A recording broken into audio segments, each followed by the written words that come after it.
Good news for the Donald Trump criminal defense team. Two prosecutors that were very involved in a Manhattan case against Donald Trump and his family and everybody else that would involve criminal charges. Those two guys, gone. They resigned. They were working on this case for a long time. They were up against a deadline and they are gone. We're going to see if we can tease out why. Here's the story over from the New York Times. You can see Alvin Bragg is the Manhattan D.A., somebody that we've talked a lot about here on this channel. He's in charge. He just got elected earlier this year, took office, and he's going to be the subject of a lot of questions now. Two prosecutors under him leading the New York Trump inquiry resign. Now, this is clouding the case's future, of course, and the resignations come after Manhattan D.A. was allegedly said to have expressed doubts about the case. You're kidding me. Doubts about that? Well, we've talked a lot about this. They were prosecuting Donald Trump's CTO, the chief or CFO, chief financial officer, Weisselberg or Weisselman or whatever, for sending his kids to a private school, maybe deducting, or going after somebody's grandkids, essentially, is really what this came down to. And so, yeah, we've always had a lot of doubts about this. Two prosecutors leading this abruptly resigned on Wednesday amid month-long pause in their presentation of evidence. And what's been going on over the last month or so? Well, he's been entering his office, right? He just got elected and took office in January, and so he's been sorting through things, and it sounds like they put a pause on all of this. So these two prosecutors resigned, and now we have a couple questions. This is unexpected. Of course, this development came not long after the high-stakes inquiry appeared to be gaining momentum and now throws its future into serious doubt. So a couple obvious questions. Number one, is Alvin Bragg throwing the case, right? Is this somebody who is, sitting on a mountain of evidence that looks like it's going to incriminate Trump, and Alvin Bragg is throwing the case, and therefore the prosecutors under him are saying, we're resigning in protest. We're very upset about this. We think this should go forward. You were trying to throw it. We're resigning in protest. If that was the case, wouldn't they speak? Wouldn't they release something? Wouldn't there be some sort of a statement that they would make? Well, we'll see. I don't know. Maybe they will. Maybe it's still too early. Maybe we'll learn more about this. But the other thing might be, maybe it's the opposite. Maybe Alvin Bragg is somebody who wants this prosecution to go forward very, very badly, and the underlying prosecutors do not want it to go forward because there's no real evidence there, and sort of maybe there's a disagreement. Alvin Bragg is saying, I'm an elected politician. I campaigned on this prosecution. I need you to go find something. And they're saying, there's nothing there. Sorry. And we can't stake our credibility, our reputation on a political prosecution. That's another reason to resign. We don't know. We'll see if we can tease some of this out. The prosecutors you can see here are Carey R. Dunne and Mark Pomerantz, Mark R. Pomerantz. And Pomerantz was the name of Laura Pomerantz. She was a prosecutor in the Southern District of New York in the Ghislaine Maxwell case. Don't know if there's any relation there, if this is a common name, but he's a prosecutor out of Manhattan. She's a prosecutor out of the Southern District of New York, who knows. Submitted their resignation because the new Manhattan D.A. indicated to them he had doubts about moving forward against Trump. So maybe they wanted to prosecute, but Alvin didn't.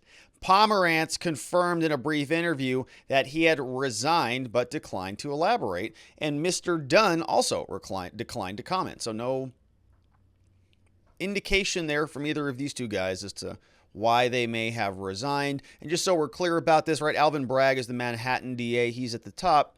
He just gets elected. And then we get couple of these prosecutors, Mark Pomerantz and Carey Dunne, who are in charge. So we're trying to sort of decide, if there is a problem in one direction or the other. And what we also notice is that these two are sort of resigning in unison. So it doesn't seem like it's a conflict between these two. Not one person saying, well, we're going to stay on and prosecute, where this other guy resigns and say, well, I don't think it's right.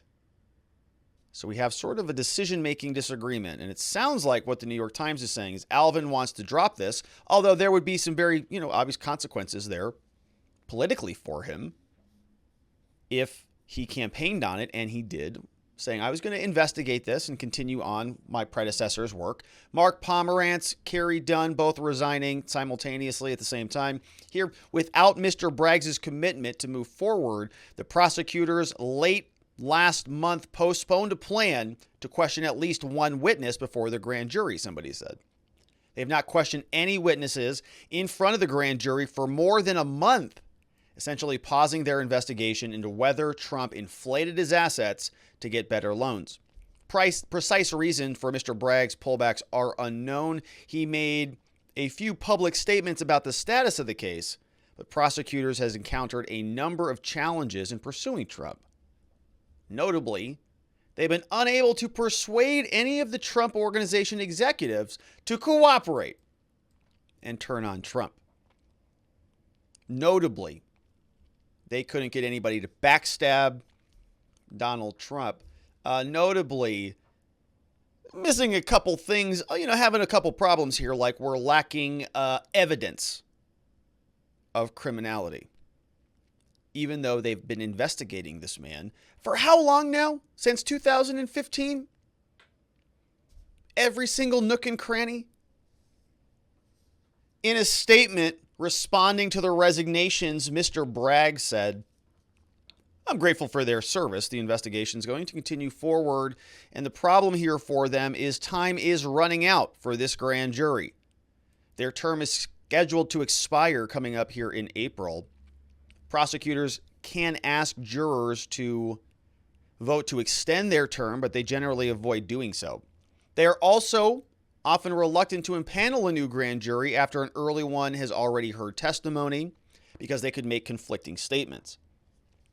In other words, they could call a witness into the second grand jury, and if they say something different, even if it's a little bit different than what they said in the first grand jury, and the defense attorneys, because we're entitled to review what took place there to make sure there's nothing of a nefarious activity variety going on there, we're allowed to see what happens. And so we take a look at the transcript and compare and contrast it between the two different proceedings. And if there's a difference there, wonder why that is. Maybe that's worth exploring. Maybe it's because there's not actual cause to justify a criminal indictment. Here, this continues on. It says, without Mr. Dunne, you can see him, a high-ranking veteran of the office who's been closely involved with the case for years, literally years.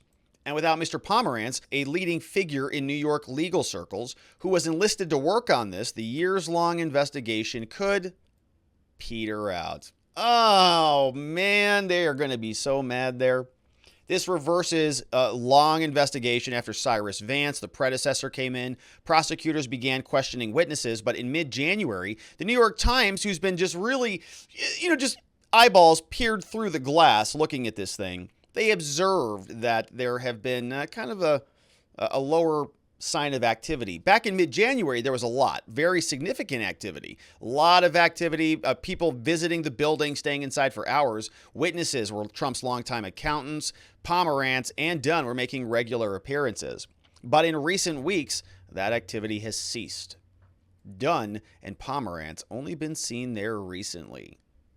People thought it was forging ahead, but nope. Looks like it may be winding down. In the fall, there was a special grand jury, 23 Manhattan residents chosen at random. Over the course of many months, the jurors were expected to meet to hear more testimony. These juries only last 6 months. At the end, prosecutors direct the jurors to vote. They ask, is there reasonable cause to believe that somebody could be guilty? While it's not a foregone conclusion that they could extend this out, panels typically don't do that. They don't want to extend this out indefinitely because it looks bad, right? Do you have the evidence or not, right? Is this justifiable or not? You've got 6 months. You've got 23 Manhattan residents. You've been calling witnesses day in and day out, sometimes for hours at a time, presenting evidence. Do you have enough there to support a criminal charge or not? Yes or no? Turns out maybe not. Now, Donald Trump, very happy about this. We don't get any comments from the two resigned prosecutors, but Donald Trump is happy, as you can imagine. Now, although Trump did not immediately respond to the news, in a telephone interview, his lawyer, Robert Fischetti, says, "I'm a very happy man. In my opinion, this investigation is over." Fischetti said Bragg had not spoken to him about the status of the investigation or any charges about Trump, but given the developments, the lawyer said, it appeared that the DA reviewed the case and told his deputies, "We're not going anywhere with this thing." Said, "My client has done nothing wrong." Duncan Levin, former Manhattan prosecutor who also represents witnesses cooperating in the Trump's case, said that Dunne and Pomerantz resigning, quote, "signals major issues with the pending investigation. What is for sure is that an enormous amount of resources have gone into this thing and the future seems uncertain. Resignations, according to AP, are going to further embolden Trump, who's also got, several other legal setbacks, which is true, that he is going to have to sort through." Saying in a statement last week that the Democratic prosecutors were spending historic amounts of time, energy, and money trying to, quote, "get Trump." And he is going to continue to play that card, obviously, because it's true. We've been covering it here. We had Letitia Tish James. Remember Letitia Tish James here? You can watch a video about Letitia Tishy James, the tishiest of all the tishies. She was out there with her facial spasms, so angry at Donald Trump, calling him an illegitimate president. And watch that video and you can see more about it. So the question is going to become, is there enough reasonable suspicion to indict the president? They have been investigating this man in every nook and cranny and every orifice for the last, we're coming up on a decade now. It's going to be there real soon. So I want to know what you have to say about it. Let me know down in the comments below. I would love it if you hit that subscribe button and joined us. We have a live show that we do every weekday. It's a lot more fun when you're there chatting along with us and joining us as we discuss the latest, this case and more. So I look forward to seeing you on the next one. I'll see you there.